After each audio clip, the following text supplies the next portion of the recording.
36শে জুলাই আন্দোলনের পরে এই ফ্যাসিস্ট সরকার পালিয়ে যখন হাসিনা চলে গেছে ভারতে, কিন্তু ওর দোসররা রয়ে গেছে। আমাদেরকে সতর্ক থাকতে হবে, নেতাকর্মীর প্রতি ঐক্যবদ্ধ থাকতে হবে। নির্বাচনে কাকে দেওয়া হচ্ছে না, আমি শুধু বলতে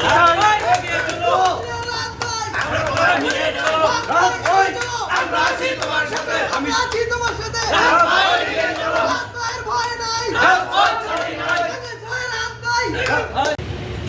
আজকের এই ছোট্ট পরিসরে এলাসিন আমার সেই কৈশোরের আতুর ঘর, সেই আতুর ঘরে আমার এই জন্মস্থান এলাসিন ইউনিয়ন।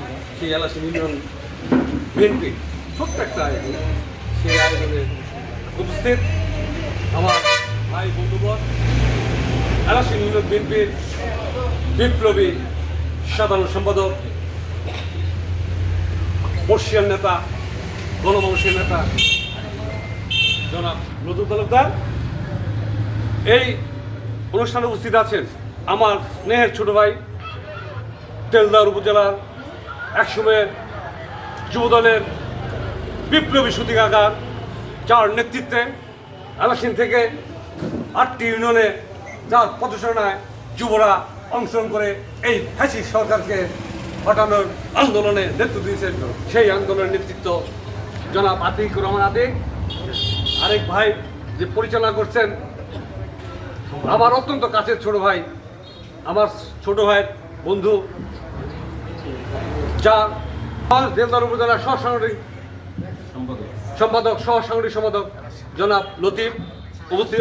আমার ভাই সালাউদ্দিন, আমার আরেক বড় ভাই মনোয়ার, আমার বাবর ভাই সহ এখানে আমার সর্বসঙ্গী কৃষক দল, জেলা কৃষক দলের বিপ্লবী যুগ্ম আহ্বায়ক রবিন, এখানে আমাদের পাত্রা ইউনিয়নের আছে শফিক ভাই, আছে আটিয়া থেকে আগত শ্রমিক নেতা আসাদ সহ সাংবাদিক ভাইরা, আমার ভাই হিরো ভাই সহ আমার অন্যান্য নেতৃবৃন্দ ভাইয়েরা, সবাইকে আমার লক্ষ্মী শুভেচ্ছা প্রদান করছি। আপনারা জানেন এই 2008 সালে নির্বাচনে ইতিহাস আমরা কেউ পড়ি, যখন এই সরকার জগদ্দল পাথরের মতো বাংলার মানুষের ভোটের অধিকারকে উপেক্ষা করে ক্ষমতায় নিয়ে বিএনপি নেতাকর্মীদের স্টিম রোলার চালিয়েছিল, তখন থেকে এই ফ্যাসিস্ট সরকারের হোতা শেখ হাসিনা আমাদের জাতীয়তাবাদী শক্তিকে নিষ্পেষিত করার জন্য যে দুর্বার অত্যাচার, জুলুম, নির্যাতন চালিয়েছিল, প্রতিটা ঘরে ঘরে মামলা হামলা করে আমাদের জীবনকে পর্যদস্ত করেছিল। শত শত আমাদের নেতাকর্মী নিখোঁজ, শত শত লোক, হাজার হাজার লোক গুম, হাজার হাজার মামলা, কিন্তু আমাদের জাতীয়তাবাদী শক্তিকে দমায় রাখতে পারে নাই। আপনারা জানেন হাঁটি হাঁটি পা পকড়ে জাতীয়তাবাদী শক্তি যখন এই স্টিমুলার সত্ত্বেও হাসিনার রক্তচক্ষুকে উপেক্ষা করে প্রতিটা জায়গায় আমাদের নেতাকর্মী আন্দোলন চালিয়ে গেছে। এই আন্দোলনের ফলে হাসিনা সরকার তার পেট্রোল লেলোয়া বাহিনী দিয়ে আমাদের প্রত্যেকটা নেতাকর্মীদের মামলা দিয়েছে। আমাদের নেতা আমরা যখন দেখেছি, আপনারা জানেন 2008-এর নির্বাচনে যে ক্ষমতা, আমরা 91-তে ক্ষমতা ছিলাম, আমরাও কিন্তু শেখ হাসিনাকে ওই রকম স্টিমুলার চালাই নাই। কিন্তু আপনারা জানেন নাইকো গ্যাটকো মামলা যে হাসিনার নামে ছিল, আমি সেই মামলার আমি ম্যাডামের পক্ষে আমি একজন 2007 সালে যখন মামলা হয় তখন আমি সংসদ ভবনে, সেখানে আমি নিজেও সৌভাগ্য হয়েছিল ম্যাডামের পক্ষে মামলা পরিচালনা করার জন্য। অত্যন্ত দুঃখের বিষয়, 2008 সালে পতিত সরকার ক্ষমতায় এসে ওই নাইকো মামলা, গ্যাটকো মামলা তারা উঠিয়ে নিল, আমার ম্যাডামের মামলা তারা কন্টিনিউ করলো। পরে তা আমার নেতা খালেদা জিয়া তো কোকুকে কিভাবে মারা হয়েছে আপনারা জানেন। আজকে 36শে জুলাই এই ফ্যাসিস্ট সরকার বিদায় নিয়েছে, আমাদের নেতা কর্মীদের হাজার হাজার মামলা। আমার ভাইরা কিছু করে বলে, আমার এই ক্ষুদ্র পরিসরে আমি আমার ভাইদের থাকার জন্য আমার নেতার সরাসরি নির্দেশ ছিল, আপনারা জানেন আপনারা হয়তো অনেকে জানেন আমি ঢাকা বারের নির্বাচিত অ্যাসিস্ট্যান্ট জেনারেল সেক্রেটারি। আমি সেক্রেটারি হওয়ার পরে এই সরকারের জাতাকলেও আমি এলাসিনের ক্ষুদ্র সন্তান। আজকে আপনারা সাথে ছিলেন, আপনাদের দোয়া ছিল বলে আমি একটা মাস্টারের ছেলে। কিন্তু কুতুবের কুতুব যারা ওখানে ঢাকা বাড়ি গিয়েছে, 30,000 আইনজীবী, আমার নেতৃত্ব হোক, মেধায় হোক, মননশীলতা হোক, আমি বিপুল ভোটে ওই ফ্যাসি সরকারের সময় আমি অ্যাসিস্ট্যান্ট জেনারেল সেক্রেটারি নির্বাচিত হয়েছি। আমার নেতা জনাব সুলতান সালাউদ্দিন টুকুর যে মামলা, সেই মামলা পরিচালনা করেছি। আমি আমার বন্ধু ঢাকা ইউনিভার্সিটিতে আমরা একসাথে পড়েছি, মহসিন হলে একসাথে থেকেছি। আজকে ওনার যে 470টা মামলা, সেই মামলা পরিচালনাও আমি করেছি। এবং আতিক, দীপ্তি ওরা মামলা করেছিল, যতটুকু লেলিন, ওই মামলা সহ আমার নেতা তালুকদার সাহেব যে কথা বললেন, এরকম শুধু আপনাদের এখানকার মামলা নয়, টাঙ্গাইলে যতগুলো মামলা হয়েছে শাহিন ভাই ফরাদ বলে দিয়েছে। আমি চেষ্টা করছি প্রত্যেকটা মামলায় আমার পার্টিতেও থাকার জন্য। সংগ্রামী সাথী বন্ধুরা, আমি জেলখানে ছিলাম, টাকা দিয়েছিলেন আপনি আমার ফ্যামিলিরে। সংগ্রামী সাথী বন্ধুরা, একটু বলেন। এই যে রাজনৈতিক মামলায় ছিলাম, আমি কিছু করি নাই ভাই, বলতাম দরকার নাই, আমি এটা বলতে চাই না। চেষ্টা করছি ভাইকে জানা, তার পরিবারের খোঁজ খবর নেওয়ার জন্য আমি চেষ্টা করেছি। আজকে অনেকে আসে নির্বাচন চাওয়ার জন্য, নির্বাচনে প্রতিদ্বন্দ্বিতা করার জন্য। একটা কথা শুধু বলে দিতে চাই, তারেক রহমান বলেছেন আন্দোলন সংগ্রামে যার ভূমিকা আছে, সে নাকি যার পদবি আছে এবং যার নাকি প্রত্যেকটা জায়গায় মানে আন্দোলন মানে নেতাকর্মীদের সাথে প্রত্যক্ষ পরোক্ষ প্রত্যেকটা সহযোগিতা আছে, শুধু তাদেরকে মনোনয়ন বিবেচনা করা হবে।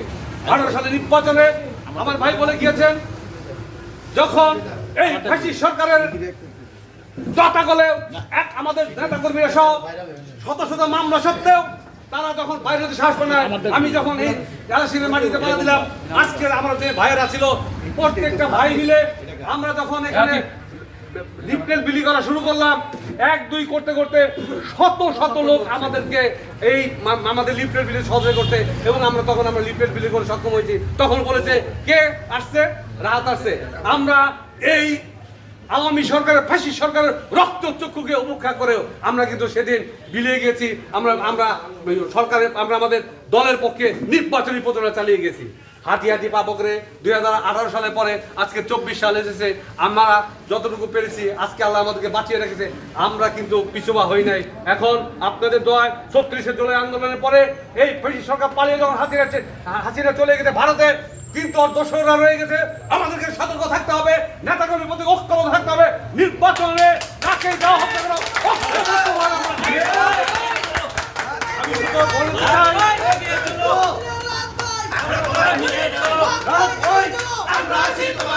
আমি শুধু বলতে চাই,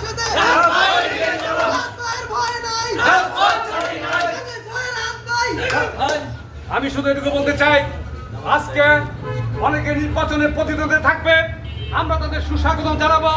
আমার নেতা বেগম খালেদা জিয়া, আমার নেতা তারেক রহমান, আমার নেতা স্ট্যান্ডিং কমিটির নেতারা বসে যে সিদ্ধান্ত নিবে, আমরা সেই সিদ্ধান্ত আমরা মাথা পেতে নেব। আমার কর্তব্য শুধু একটাই, যদি মনোনয়নের বিচারে, যোগ্যতার বিচারে যদি আমরা তার চেয়ে যদি এতটুকু কম হই, আমি নমুনা চাই না, যাকে মনোনয়ন দেবে আমি আমার ভাইদেরকে বলবো, তারপরে আমরা নির্বাচন করবো এবং আমরা প্রার্থীকে জয় করে আনবো। শুধু বলতে চাই, এই এত কিছুর পরেও আমরা হাঁটি হাঁটি পা করে একটা ইনস্টিটিউশন দাঁড়া করেছি। আমরা নির্বাচন যেতে পারি, আমাদের নির্বাচন চাওয়ার অধিকার। আজকে এই মেলা শিরে আমি শুধু আমাদের নেতাদের স্মরণ করে দিতে চাই, যখন আমরা টাঙ্গাইলের সাথে ছিলাম আমাদের দেলদারে কোনো নেতা ছিল না, যখন আমরা নাগরপুরের সাথে আসছি আমাদের এখানে নেতা ছিল না। শুধু আমি নেতাদের বলতে চাই, আপনারা ঐক্যবদ্ধ হন। আপনারা আমি না হয় আমার চেয়ে যদি কোনো ভালো ক্যান্ডিডেট যদি আপনারা দাঁড়ান, আমি আপনাদের সাথে থাকবো, আমি আপনাদেরকে আপনার নেতা সৃষ্টি হয়ে আজকে দেলদর থেকে সারা টাঙ্গাইল নেতৃত্ব দেখ, আজকে দেলদর থেকে সারা বাংলাদেশের নেতৃত্ব দেখ, জাতীয় পর্যায়ের নেতৃত্ব সৃষ্টি হোক, এই আশাবাদ ব্যক্ত করে আমি আপনাদের পাশে আছি, ছিলাম, থাকবো। আমি যদি মনোনয়ন নাও পাই, আপনারা আমাকে যখন যেভাবে ডাকবেন আপনাদের সাথে কাঁধে কাঁধ মিলে আমি রাত থাকবো। কেননা রাজনীতি শুধু নির্বাচনের জন্য নয়, রাজনীতি শুধু ব্যক্তি স্বাধীনতার জন্য নয়, রাজনীতি শুধু ব্যক্তিকেন্দ্রিক নয়, রাজনীতি হলে মানুষের ভালোবাসা। আজকে যে ভালোবাসা আপনারা দিয়েছেন, আমার বাপ এলাসিন স্কুলের শিক্ষক, আজকে আমার বাপের প্রত্যেকটা ছাত্র আজকে ঘরে ঘরে আছে। আমার বাপের আদর্শকে বিশ্বাস করি, পাশাপাশি আমি জাতীয়তাবাদের শক্তির আদর্শকে বিশ্বাস করি। বাপের আদর্শ জাতীয় আদর্শে মিলিয়ে বাংলাদেশের আমি শুধু তেলাশির দিকে বলতে চাই, আমাদের এই তেলাশির সেনা নেতৃত্ব দেখ, আমাদের দেওদলের সেনার নেতৃত্ব দেখ, তাদেরকে সহযোগিতা করার জন্য আমি করবো। ঢাকা বিশ্ববিদ্যালয়ে পড়াশোনা করে এসেছি, আমি আসতে পারি না, সবসময় থাকতে পারি না, যেহেতু আমি পিপি হয়েছি। আমি পিপি হওয়ার পরে দলীয়ভাবে মানে রাষ্ট্রীয়ভাবে আমার অনেক কাজ দিয়েছে, আমার কোর্টে প্রায় 1800 মামলা, এই জন্য সবসময় আপনাদের কাছে আমি আসতে পারি না। তো আমি আপনাদের কাছে দুঃখিত, কিন্তু আমি বলে দিতে চাই, আজকে থেকে হোক, আগামী দিনে হোক, আজ আমি যদি দেওদল থেকে আপনার দোয়া তুলেন যে আমাদের আমরা একটা নেতা চাই, সেই নেতা যাকে হোক, আমি না এই নেতা নতুন হলে আসি, সারাদি হলে আসি, আমরা তাও চাই আমাদের এখানে একটা নেতা সৃষ্টি হোক। কেননা নেতার নেতৃত্বের গুণাবলীতে প্রত্যেকটা জায়গায় জায়গায় যে সুন্দর একটা কাঠামো তৈরি হবে, রাষ্ট্রের পরিষেবাতে ওই কাঠামো একটা সুন্দর পরিবেশ, সুন্দর একটা রাষ্ট্র গঠন করার জন্য সহযোগিতা করব।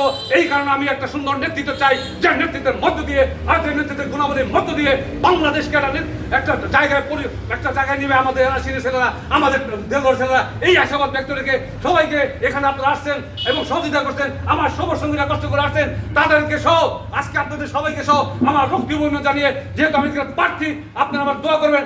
আমি যদি পাই আলহামদুলিল্লাহ, না পেলেও আমি আপনাদের সাথে থাকবো, আপনাদের সুখে দুঃখে যে কোনো জায়গায় ডাকবেন, এই আশাবাদ ব্যক্ত করে আমি আমার সংক্ষিপ্ত বক্তব্য শেষ করি। সবাইকে ধন্যবাদ, অভিনন্দন, আসসালামু আলাইকুম।